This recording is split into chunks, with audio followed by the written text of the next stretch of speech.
Friends, मैं मोनिका, आपकी gardener दोस्त। आज आपसे बात करूंगी इस बहुत ही खूबसूरत नए प्लांट के बारे में, जो मैं तो फर्स्ट टाइम ही लाई हूँ। ये देखिए कितना सुंदर फ्लावर है। इसका फ्लावर देखिए कैसा ट्यूब जैसा फ्लावर है, ये देखिए। और साइड से देखिए कैसा है शेप इसकी, कुछ अलग है, एकदम ब्राइट कलर। देखिए कैसे छोटी छोटी पत्तियाँ सी। एक्चुअली इसमें पता क्या है, ये जो पत्तियां हैं ना, ये जो बाकी नॉर्मल फ्लावर की ये जो लीव्स होती हैं, ये नीचे से आपस में जुड़ गई हैं सारी, बस टिप पे अलग है ये। इसका मतलब है ये जो ट्यूब है ना, ये वाली, ये 1 2 3 4 5 पेटल्स है ना, उन वो पेटल्स आपस में जुड़ गई। उन पेटल्स के आपस में जुड़ने से ये ऐसे ट्यूब जैसा स्ट्रक्चर बन गया, और ऊपर से वो पांचों अलग हैं। तो इससे पता चल रहा है ये 5 पेटल्स जुड़ के बना है। ये है सिमेनिया सिल्वेटिका, और इसको ग्लॉक्सेनिया सिल्वेटिका भी कहते हैं। और देखिए कितना खूबसूरत फ्लावर है। ये एक्चुअली पेरिनियल प्लांट है, सारा साल चलेगा आपके, बड़ा हो जाता है ये, अभी छोटा है पौधा। और ये सारा साल बीच बीच में फ्लावरिंग करता रहता है। मिला सर्दी में है मुझे इस मौसम में, तो इन्हीं फ्लावर्स के साथ चल रहा है। और ये जो पौधा है, ये नीचे राइजोम से, इसके नीचे राइजोम्स होते हैं। राइजोम का मतलब होता है अंडरग्राउंड स्टेम। अंडरग्राउंड ऐसे स्टेम होता है, उससे ऊपर वाले एरियल जो है वो स्टेम्स ऊपर की तरफ निकलते रहते हैं, तो राइजोम होते हैं इसके नीचे। बल्ब टाइप लगेंगे देखने में, राइजोम्स होते हैं नीचे। उन राइजोम से ये निकलते रहते हैं, और नीचे नए राइजोम बनते रहते हैं, और नए नए स्टॉक नीचे से निकलते रहते हैं। तो ये जो पौधा है, ये बस एक बार आप ग्रो करते रहो सही। इसको अगर कंडीशंस लगी हैं हमारे यहाँ की, सही कंडीशंस में हमने उगाया इसको, तो ये नीचे से जो है और इसके नए राइजोम अंदर से यूँ डिवाइड होते रहेंगे, और नए नए स्टॉक निकलते रहते हैं। तो ये आपका पौधा जो है वो बड़ा होता रहता है, मतलब फैलता रहता है। कई बार जब इसको अच्छा बहुत एनवायरनमेंट मिलता है जैसा इसको चाहिए, तो इतना ज़्यादा बढ़ता है ये, तो इन्वेडर जैसे हो जाता है। सारी जगह ज़मीन से ज़मीन में फैल फैल के ज़्यादा फैल जाता है। उन जगहों पर जहाँ या तो ये नेटिव है, या इसको क्लाइमेट बहुत अच्छा लग गया, पसंद का, फेवरेबल मिल गया, तो इसको कई बार फिर ज़्यादा इन्वेडिंग नेचर होता है इसका, तो फिर ये कंटेनर गार्डन में अच्छा नहीं मानते, सारी जगह रोक लेता है, बाकी प्लांट्स को बढ़ने नहीं देता है। तो देखती हूँ मैं हमारे यहाँ कितना बढ़ता है। तो वैसे इसको मिट्टी इसकी बनाएंगे, तो मैं इसको छोटा पौधा है, तो देखिए मैं इसको इस 9 इंच के गमले में लगाऊंगी, और इसकी मिट्टी मैं वैसे ही बनाऊंगी जैसे सबकी बनाती हूँ। एक हिस्सा मिट्टी लूँगी, एक हिस्सा खाद लूँगी, और एक हिस्सा रिवर सैंड लूँगी। उसमें थोड़ी सी मुट्ठी 1.5 मुट्ठी, जैसे इस गमले की मैं बात करूँ तो नीम खली डालूँगी, और फिर थोड़ा सा उसमें ट्राइकोडर्मा 1/4 चम्मच या आधा छोट चाय का चम्मच, और 1/4 चम्मच के करीब बवेरिया बासियाना मिला के, और उसका मिक्सचर बना लूँगी, सॉइल मिक्सचर। और उस सॉइल मिक्सचर में इसको मैं अच्छी तरह से लगाऊंगी। अगर आपके पास ट्राइकोडर्मा और बवेरिया बासियाना नहीं है तो कोई बात नहीं है, कोई भी फंजीसाइड जो आपके आसपास मिलता है, साफ हो कोई भी हो, वो लाके दुकान से मांग लें कि कोई भी फंजीसाइड दे दो, वो मिला दें मिट्टी में आप 1/4 चम्मच के करीब। इस 9 इंच के गमले की जब मैं बात करती हूँ, तो उसको लगा दें। और एक काम करें कि जब आप ये गमले को, इसको मैं रिपोर्ट करूँगी अभी, इस टाइम सफाई वगैरह हो गई है, तो मैं इस टाइम नहीं, शाम को करूँगी मैं। तो रिपोर्ट जो है वो जब मैं इसको कर दूँगी, उसके बाद गमले के रिम के साइड साइड आधा चम्मच के करीब DAP जो है वो डाल दें आप। तो वो मैं डाल दूंगी, ताकि रिपोर्टिंग के बाद जड़ें जो है वो अच्छी तरह से डेवलप हो। और थोड़ा सा एप्सम सॉल्ट अगर आपके पास है तो वो 1/4 चम्मच, वो भी रिम के साथ साथ ऐसे फैला दें। तो ये 2 चीज़ें बताई, एक तो DAP आधा चम्मच, और एक एप्सम सॉल्ट आधा चम्मच रिम के साइड साइड डाल देंगे, ताकि जो इसकी रिपोर्टिंग शॉक भी नहीं हो इसको, और जड़ें बनने में इसको DAP हेल्प करे। तो और बहुत हवा चल रही है, देखिए आपको दिख रहा होगा, ये देखो कैसे हवा चल रही है। 2-3 दिन बादल थे, आज बादल कम है, ये देखिए कितनी तेज ये टर्टल वाइन कितनी ज़ोर ज़ोर से हिल रही है। और ये लियो को देखो, ये देखो, ये बाहर सड़क पे हमारे जो स्ट्रीट डॉग्स हैं ना, उनको बड़े देखो ऐसे देखता रहता है। और आपको पता है एक बार इसको स्ट्रीट डॉग्स ने खा भी लिया था जब ये छोटा था, तो इसलिए ना ये उनको जो है वो उनसे गुस्सा भी रहता है थोड़ा सा। वो सामने एक डॉगी सो रहा है और उस ये सामने डॉगी सोते रहते हैं, लोगों ने इनको बिछाए हुए हैं बोरी वगैरह, तो उस पे ये सोते हैं इस टाइम। दिन में ज़्यादा सोते हैं, तो ये महाराज उनको देखते भी हैं। रिपोर्टिंग कर ली हमने इसकी, और जैसे मैंने कहा राइजोम से ये बढ़ता रहता है। और इसको जो लाइट है ना वो पार्शियल से, मतलब ऐसी जगह रखें आप इसको डायरेक्ट ना पड़ के इनडायरेक्ट ब्राइट लाइट आए इस पर खूब सारी। और अगर डायरेक्ट मिलनी भी है तो मॉर्निंग की डायरेक्ट जो है वो 1-2 घंटे 3 घंटे की इसको मिल जाए तो ये पौधा अच्छा चलेगा।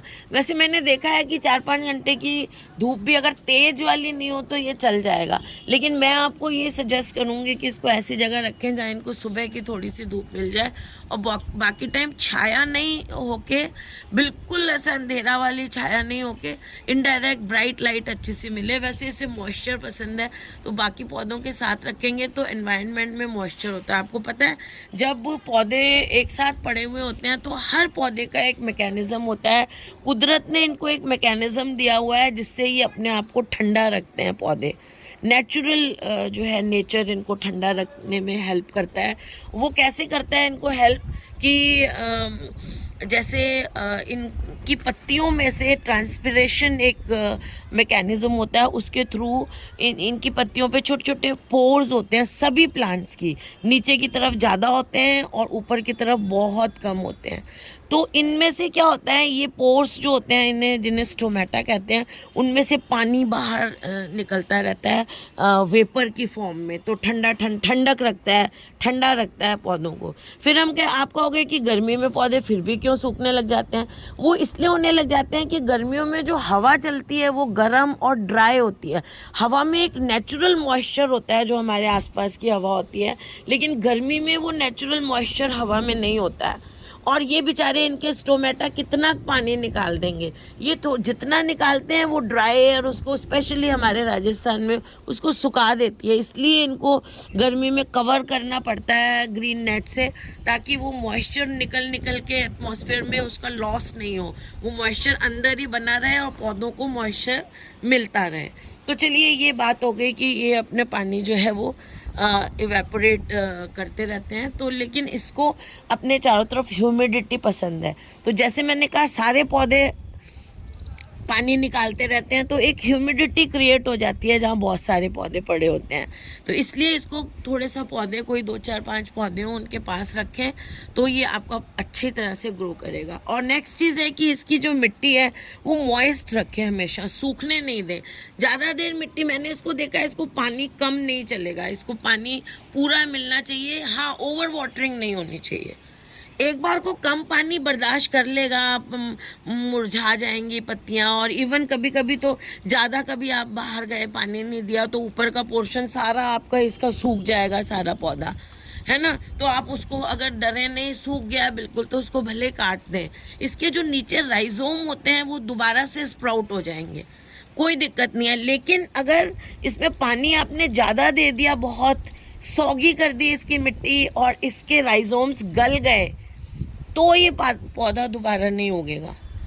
तो थोड़ा सा कम, किसी 2 दिन पानी मिल जाएगा तो पत्तियां मुरझा जाएंगी, वो चलेगा, लेकिन ओवर वाटरिंग बिल्कुल भी नहीं करनी है। अगर राइजोम गल गए तो फिर आपका पौधा गया। तो इस चीज़ का आपको ध्यान रखना है। तो मिट्टी इसकी ऐसा पानी देख के रखें कि मिट्टी मॉइस्ट रखें हर वक्त, इसकी ना बहुत ज़्यादा गीली और ना सूखने दें। 1-2 दिन पानी नहीं देंगे। मैं भी आपको इसी पौधे पे मैंने एक वीडियो बनाया था, how to revive an overly under watered plant जो मर रहा है पानी की कमी से, उसको कैसे बचाना है, उसमें सीधा पानी ऐसे डालेंगे तो वो नहीं बचेगा।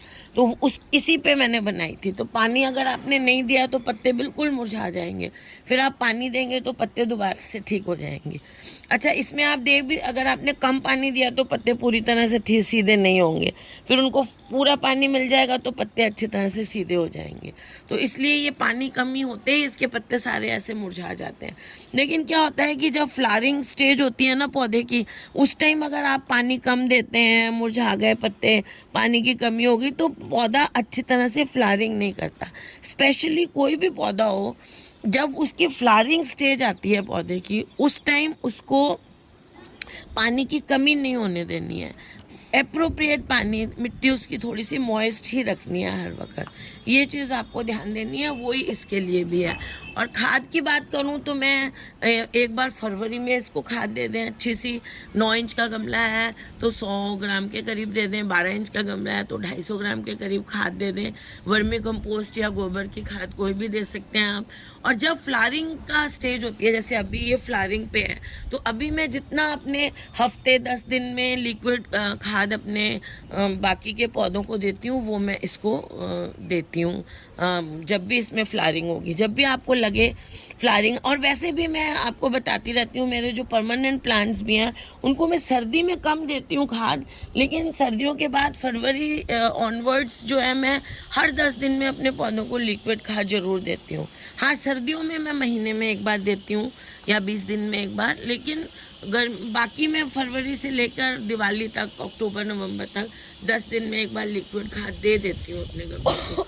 तो वो आप अभी देते रहें। और गर्मी में भी ये जब फ्लावरिंग लगे, अच्छा चल रहा है, तो ग्रोथ जब अच्छी कर रहा हो पौधा, आपका लग रहा है ठीक है, तो 10 दिन में एक बार लिक्विड खाद दें। अब वो लिक्विड खाद आप ऐसे भी दे सकते हैं कि कोई भी जो आपके पास खाद है, गोबर की या वर्मी कंपोस्ट, उसको आप 1 लीटर एक बाल्टी में 2-3 मुट्ठी भिगो दें और वो पानी दे दें इसको।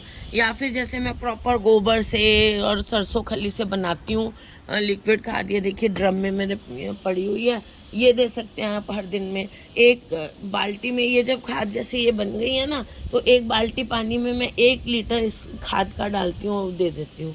और अगर केमिकल आपको देनी है तो NPK 19-19-19 1 चम्मच चाय वाला, और थोड़ा सा 1/4 चम्मच माइक्रो न्यूट्रिएंट पाउडर आता है बाज़ार में, वो मिला के 1 लीटर पानी में, मतलब 1 लीटर का मेजरमेंट बता रही हूँ, आप जितने आपके पौधे हैं 1 बाल्टी 2 बाल्टी जितना पानी तैयार करना है कर लें, तो वो डिज़ोल्व करके वो पानी भी आप अपने पौधों को दे सकते हैं 15 दिन में एक बार।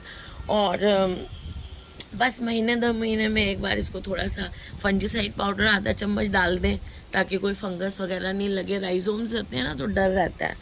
तो बस ये ही इस पौधे की केयर है। और सूख जाए तो नीचे राइजोम है ही, ज़्यादा मत डरें, ओवर वाटरिंग नहीं करें। अब साइज़ के अकॉर्डिंग लगाएं। कई बार लोग मुझे पूछते हैं, अब जैसे मेरा ये छोटा पौधा है, देखिए इतना सा पौधा है, तो मैं इसको 9 इंची में लगाऊंगी। अगर ये पौधा इतना बड़ा होता तो मैं इसको जो है वो 12 इंची में लगा देती। वैसे इतना तक मैं 9 इंची में लगाती, देखिए। तो 2 फीट के करीब, 2.5 फीट के करीब अगर ये हो तो 12 इंची में लगाएं, इतना हो या इतना हो तो इसको 9 इंची में लगा दें। फिर अब और बड़ा होगा तो इसको और शिफ्ट कर देंगे बड़े वाले में। तो फ्रेंड्स, अगर आपको ये वीडियो अच्छा लगा हो तो इसे लाइक करिएगा, शेयर करिएगा और मेरे चैनल को सब्सक्राइब करिएगा। Okay friends, bye.